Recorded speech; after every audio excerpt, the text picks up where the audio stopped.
The kickoff team on the field now as they will send this one away. Andre Roberts now to return it. And they're going to start this drive in pretty good shape as they get it up past the 30.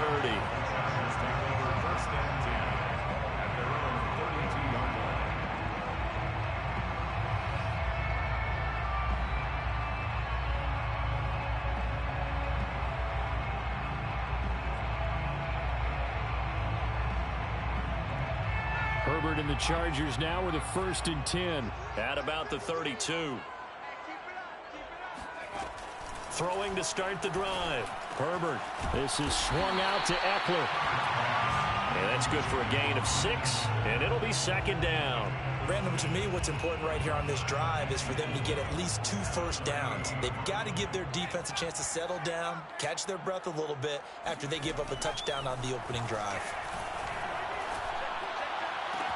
Herbert's throwing to the hands of his receiver, Guyton. And he'll go down, but not before getting this inside the 30. A big gain that time for the Chargers. This is what made the West Coast offense a staple around the NFL in the 80s and 90s. You don't have to push the ball deep downfield to come up with big plays, and there's an example of that right there. They'll run for the first time with Austin Eckler. And he sneaks his way forward only for a couple here. 2nd down. This defense for the Vikings, they were very solid last week in the victory over Baltimore. Yeah, what stood out to me on tape, the way they were flying to the football. So that tells me that they've got all their assignments down, and they're playing with extreme confidence. Throwing on 2nd and 8. Herbert. And he takes a shot on the release as this will be incomplete. Well, we always talk about how you've got to be quick when you go through your progressions, and here's another prime example. Trying to look downfield, he was standing in the pocket, but just couldn't find anyone open, could he? No, not enough time. They hit him and forced that incompletion. Going to throw on 3rd down with Herbert. And he's got his man in stride, complete. And he is going to have the Chargers first down as they're able to get the 3rd down conversion. Herbert operating from the red zone. And it'll be intercepted. Good positioning, and it's picked off. And the Vikings are going to take over at their own 13-yard line.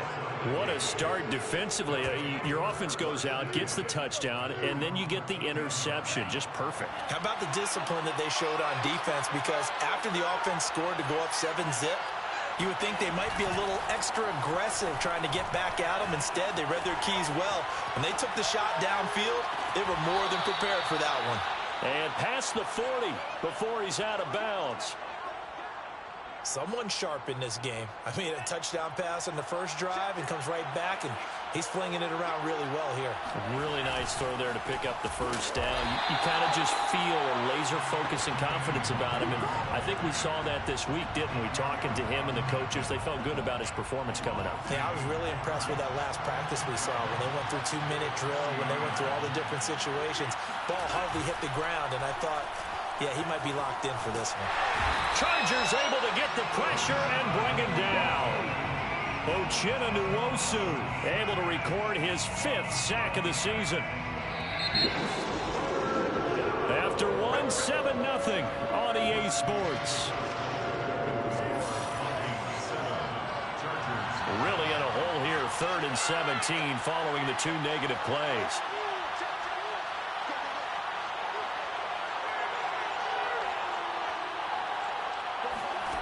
From the gun, here's Mond. This to the sideline and incomplete. Nearly intercepted, in fact, but he couldn't hang on. 4th down. Now that's a good bounce back after giving up a touchdown on the opening drive. Just 1 first down permitted and then out.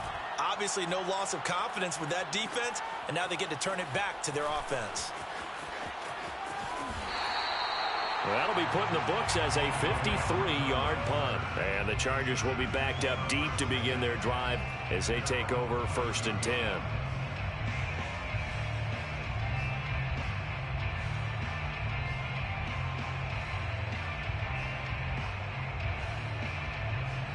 The Charger drive about to get going. 6-2 is their record through the first 8 weeks. Now, Charles, what is your assessment for them in the second half of the season? Well, I think that the road gets a little bit tougher for them. And when I look at their schedule, I see some of these road games, and I know those are going to be difficult. But this is a good team, so I'm going to go with 11-5. That seems about right, and I think that would be a nice accomplishment, too. A big play there on the catch and run. So that changes things in a big way. Now from all the way down inside the 30, here's 1st and 10.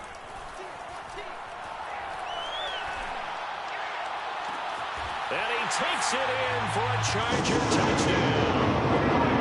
Mike Williams hitting double digits with his 10th touchdown of the season. And the Chargers are an extra point away from tying this thing up.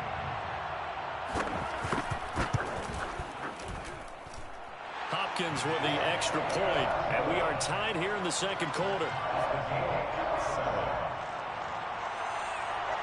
Dustin Hopkins set to kick off. So all even at 7 now as they kick it away. And a fair catch signaled for and taken successfully. The Vikings take over 1st and 10 at their own 25-yard line.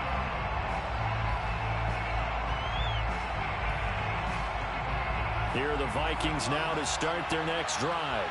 5-3 their record at the halfway point, and you have to imagine that there are folks saying, hey, if we do that again in the second half, we're 10-6 and we're a playoff team. I do think, though, that they have a couple things working against them. And number one, the schedule, that's going to toughen up a bit because they've got some division games down the stretch, and those are always difficult. Number two, you know they've got to stay healthy. That's the key to getting to the playoffs and winning in the playoffs. But they've got a shot at it. This is a good football team. Credit the tackle there to Uchenna Nwosu. So after the run for no gain, here's 2nd and 10. Off the play fake, Mond. This time for Smith, and it's intercepted. Picked off by Nasir Adderley. And now off to the races, down the right side. And he brings this one back. It's a pick 6 and a Charger TD. Did I just see what I thought I saw? Did I just see what I thought? That had to be